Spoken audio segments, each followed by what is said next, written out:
Bob Goldman's life has been filled with firsts. He was the firstborn son of Arnold and Alice Goldman. He was the first in the family to become a physician and earn his PhD. Bob was also first in the Goldman family to write a book. His first book, Death in the Locker Room, Steroids in Sports, became a bestseller.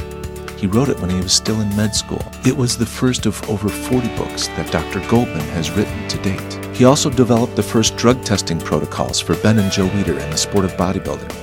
Dr. Bob established the first ever personal trainer certification program, which literally created the personal trainer industry. He was among the first to pioneer research in the area of brain resuscitation and organ preservation. His companies have registered over 150 patents in this field. In 1992, Dr. Bob co-founded the first anti-aging medical society, which coined the phrase anti-aging and gave birth to the entire anti-aging marketplace. A marketplace today that is valued at over $180 billion globally. Dr. Bob's remarkable series of firsts actually started when he was a teenager. He was a four-sport athlete in high school, including football and wrestling, and set his first world strength record when he was just 14 years old. He would go on to set 20 world strength records, all firsts, including world records for consecutive handstand push-ups, sit-ups, and one-arm push-ups. Dr. Goldman is a black belt in karate and a Chinese weapons expert. He was an all-college athlete in 4 sports, a 3-time winner of the John F. Kennedy Physical Fitness Award, and was voted Athlete of the Year. And it all started on the first day of elementary school in the projects of Brooklyn, New York, where Bob grew up with his 2 younger brothers. The first day in elementary school, they were doing pull-ups. I didn't even know what a pull-up was. And I grabbed the pull-up bar and I broke the school record the first time I touched the pull-up bar.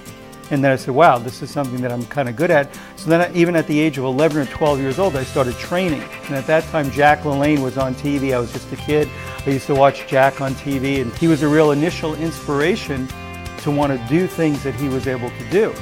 So I would then look at the records in every school from elementary school on and go to break every calisthenic and fitness and endurance record in each of those schools. I set my first world record when I was 14 years of age. I was actually in my gym at school, and I was doing sit-ups, and I just kept going and going, and I was just doing 1,000 after 1,000, and when I finished, I found that, hey, wow, you did more than is in the Guinness Book of World Records. And so I went through that process of submitting and going for world records through Guinness World Book. At that time, world records in sit-ups were done straight leg, where your legs would be straight out in front of you. You go into the zone, because if you're doing sit-ups for 12, 13, 14 hours, you need to put yourself in a kind of trance in order to keep going, because there's no break, and you have to even drink fluid while you're going up and down, sort of like long distance or super distance runners. The sit-up record, I could basically just keep going. So I'd sort of pick a number I liked. So I liked an even number of 13,500. So the record at that time was 10,000, so I just kept going till I hit an even number. I could have kept going. I could have done 14,000 or probably 15,000. But I felt that I had beat the previous record by 3,500 sit-ups, so I figured that was okay. With the handstand push-up record, it's a little bit different. When you're doing handstand push-ups, you can only stay inverted for a certain amount of time because the blood is rushing to your head and you get really dizzy, and it's very difficult. Also, there's a lot of stress and strain, and when you hit the ground, you have to perfectly lock in, because you know you can only be inverted for a certain period of time. After a few minutes, you're going to start to get woozy. So it's not even a strength matter at that point, it's a stability matter. You can't stay inverted for that long because you're just going to pass out. And generally that's what happens at the end. You literally almost pass out. He was always just really driven to do the sets and reach the goals, because a lot of those goals were self-imposed. Didn't really come from the family. It was pie in the sky, like we didn't believe it could happen and didn't think that he would be so driven to make it happen. But he was a maniac. Every spare moment, he's banging out another set. The world record that was probably the one that was the most contested was a handstand push-up record. In order to do handstand push-up records as they were officially accepted, and I had to do them, is freestanding. You go down, there's no wall, no breaks, and you have to touch nose to the floor and hands in full extension. Otherwise, it didn't count as one repetition. So it's very strict. So you have a gymnastic official and an official counter. So you have to do these things properly or the rep is not counted. First time I did 48, next time I did 171, next time I did more and more. So at the end I did 361 consecutive handstand push-ups. What would be interesting is sometimes I would break the world record and somebody else somewhere else in the world would set another world record beating me, and in the same year I'd have to go back and try and beat that person again. So there was one year where I broke it, had somebody else break mine, had to go back and break it again, got broken again, and went back again to set it again. So I was able to successfully break it and get listed in Guinness Book of World Records a number of times. But when you're competing against the whole planet, against everyone in the world, a lot can happen in the space of 12 months. As a teenager, I applied for a job at Jack Lane Health Club. I just set a bunch of world records at that time, so I got a job as an instructor. Realized at that time there were no certified personal fitness trainers. There wasn't even really a training program for the people that worked in the gym. You just sort of would hand the people the weights or clean the mirrors or vacuum the rugs. That was your job. And at that point in time, since I was setting world records, the owners of the club chains decided to use me as sort of the poster boy on the promotion materials and ads in the New York Daily News and the New York Post and in these different mailers that were going out. In one envelope, they sent this out to 200,000 people. I mean, I had people stopping me on the street. I was sort of like the poster boy for the health clubs. When I was a teenager in the gyms, and this was a different world back then. Steroids were not illegal. There was no banned. They didn't even have drug tests for anabolic steroids at that time period. And I noticed that we would see needles and bottles and pills and things left around the gym, but we really didn't think much about it. And then I had someone who was teaching me how to lift weights who ended up having not only serious health problems that died, and I was concerned that the anabolic steroids may have played a role in that. So I began my research independently, and out of these many hours I spent in the libraries pulling old articles came my first book, which was called Death in the Locker Room, Steroids in Sport, which went on to be the #1 first major expose on the use of drug use in sports. And it was before medical school. I was still in college at the time.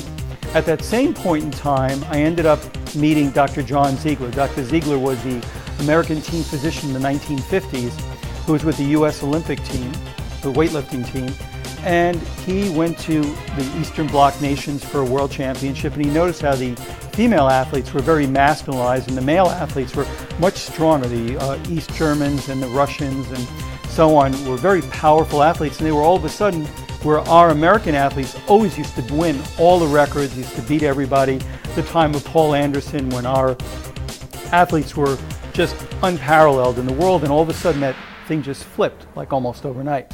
So the Russian team physician confided in him that they're trying these new hormone drugs, these testosterone drugs on their athletes, on their male and female athletes, and back then Dr. Ziegler said, wow, they're going to use this as a weapon, using sport as a weapon against the free world, against America.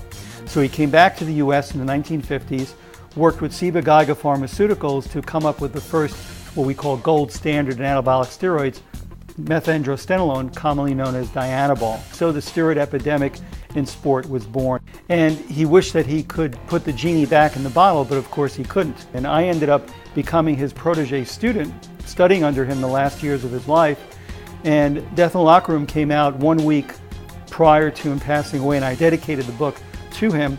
Years later, I ended up doing a report on anabolic steroids, which I submitted to the Sport Federation to be published. And the medical committee at that time said that this was a report based on fantasy and not properly scientifically supported, even though it had almost 300 medical references associated with it. So they prevented this from being published. And Ben Weider, who started the International Federation of Bodybuilders, felt bad that it wasn't getting published, but he said, one day we'll publish this together. Well, kind of ironically, several years later, I ended up becoming chairman of the IFBB Medical Committee, and replacing all these other people. The report ended up getting published and was at that time the most popular report in the 50-year history of the Federation, and was translated into 36 languages.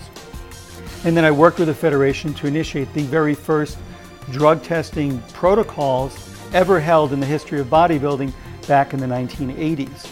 So I sort of got entered into yet another whole world where we go from sport and now into the world of drug testing and dope control and education. Shortly after that time period in the 1980s, there were so many equipment companies popping up. Fitness equipment, home fitness equipment was becoming very popular, but there was no objective review of what this equipment was, how it should work, what was safe. So I started a project called the High Technology Fitness Research Institute. And we sort of became like the UL lab of fitness equipment. So it was intimately involved over the years with many of the things that we see around us today in the gyms. So this led to another book called The E Factor, The Ergogenic Factor, covering every category of fitness equipment: rowing machines, treadmills, multi-station devices, every device you can imagine, and going through in detail the positive and negatives, again, bringing into the public arena the things that are good for you and the things you need to exercise a bit of caution with. In the late 1980s, and I had worked in the health clubs for years, there were no certified personal trainers. And so I wrote the first exam, what was considered the first certification for personal fitness trainers back in the late 1980s, and formed with myself and Dr. Ron Klatz, we formed NASM, the National Academy of Sports Medicine, which today has gone on to be one of the top certifications, sort of a gold standard certification for personal fitness trainers, because there were no certified personal trainers or a CPT. That was something I had trademarked. And then, of course, within just a year of doing the very first certification ever held for personal trainers, over 270 other groups came out of the woodwork to form their own certification. So when you start something that's new and interesting, you literally birth an whole industry, and that's what happened. Working with Dr. Ronald Klatz, we were very concerned about what we would see in emergency medicine. We always see people doing CPR, and as doctors, we're all trained in CPR. What we found is that 95% of people died whether you did CPR or not. So we actually developed and did the first whole array of patents in brain resuscitation, where we knew if we keep the brain alive long enough, the heart can hang around for 20, 30 minutes. The brain, we only had 5 or 6 minutes. So if we could chill down the temperature of the brain, or infuse different chemicals in, or preserve the brain, or do some type of brain resuscitation technique, we could keep the brain alive long enough to get them to the emergency care facility. So we wrote the whole array of original patents in brain resuscitation technologies. And then over time, these things became part of the mainstream medicine with brain cooling and so on. We also knew about preserving organs, that if we could chill down the organs, we could preserve them longer so they can then be transplanted. At one time, we were overseeing a patent portfolio of over 150 patents in the areas of brain trauma, emergency medicine, blood products, and so on. So we were very aggressive in taking that technology and saying, how can we turn it into something that will really save lives? Today, the organ resuscitation and rejuvenation technologies that we've developed are now saving tens of thousands of lives around the world, because we are now able to take organs and reanimate them so they can be transplanted to people. We flew 12 doctors to Chicago, all specialists in different areas of medicine, and we said, we have to change. We have to develop medicine for the future. We have to develop a whole new paradigm of medicine. So we developed the American Academy of Anti-Aging Medicine, actually came up with the term anti-aging, which is now used around the world. And so anti-aging medicine was born with just 12 doctors, and today has evolved into the largest preventive medical society in the world, with over 22,000 physicians and scientists as members in over 110 countries. We do conferences globally, and we train tens of thousands of doctors a year. In fact, we've trained over 100,000 physicians and scientists on site at these conferences. And we were getting governments, ministries of health, ministries of sport to be involved. And again, going back to the bodybuilding industry, that gave the entrees, because during those years of bodybuilding, I got to meet the ministers of sport, the ministers of health, and prime ministers and heads of government in these nations all over the world. So I was then able to use those contacts for our medical federation to help us grow globally so quickly at the highest level. And that's what's allowed us to expand and to grow into the organization we are today. Dr. Goldman has served as a senior fellow at Tufts University, as an affiliate at Harvard University, and visiting professorship at medical universities around the world. He has authored and overseen cooperative research agreement development programs in conjunction with such prominent institutions as the American Red Cross, the U.S. National Aeronautics and Space Administration, NASA, the Department of Defense, and the FDA's Center for Devices and Radiological Health.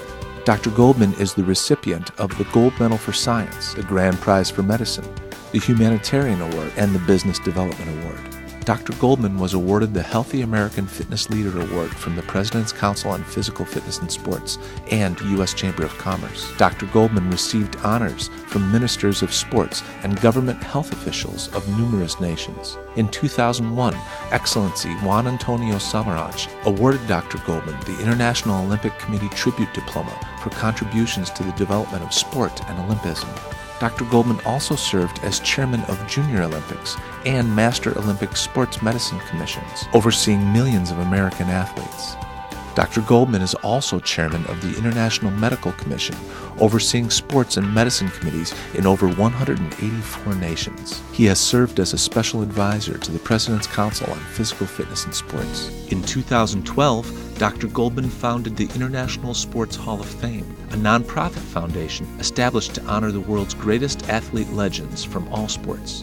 As chairman, Dr. Goldman personally inducted an all-star inaugural class, including six-time Ms. Olympia Corey Everson, mixed martial arts star Randy Couture, the late great godfather of fitness Jack LaLanne and his wife Elaine, world's strongest man Mark Henry, sports promoter extraordinaire Jim Lorimer, and the Terminator, bodybuilding legend Arnold Schwarzenegger. Bob and I, we have been friends for a long time, for decades. And I always have been a big admirer of Bob's work because he's working on helping people, helping them to be strong, to stay fit, to stay healthy, inspiring them, working with athletes that have injuries or that have concerns about various different things and about nutrition. He's an expert in so many different things, and he has been way ahead of everyone else. Now doctors are following his footsteps, so it is really great to have you do all the great work and to be part of the Arnold's Classic. You have been a great addition to the Arnold's Classic and all of your help. So let's give him a big hand for the great work that he's doing. And of course, Jim, my partner, and I, we admire you also because you don't only talk about fitness, you are very fit. I mean, when you look at the DVD, I have a DVD and a video of him performing all those feats of strength and endurance. I mean, you cannot believe. It was really a huge surprise to me because he always looks fit, but you would never guess the kind of things that this guy can lift and do. It was really amazing to see that. So I just wanted to know, you're the real thing. Well, I made the movie up for you. Well, thank you. Thank you. I hope there were not special effects in there. No, that's all right. The International Sports Hall of Fame and the original inductees is just the beginning. As he indicated, we're going to be doing this every year here with this tremendous fitness setting, and we cannot thank Bob Goldman enough. We should also mention that many of you saw the installation of Arnold's statue on the Veterans Memorial steps just yesterday. Bronze statue, 800 pounds, 8.5 foot tall. And my first thought was, who is likely to contribute it? And I called Dr. Bob Goldman, told him what the huge amount was, and he says, I want to do it.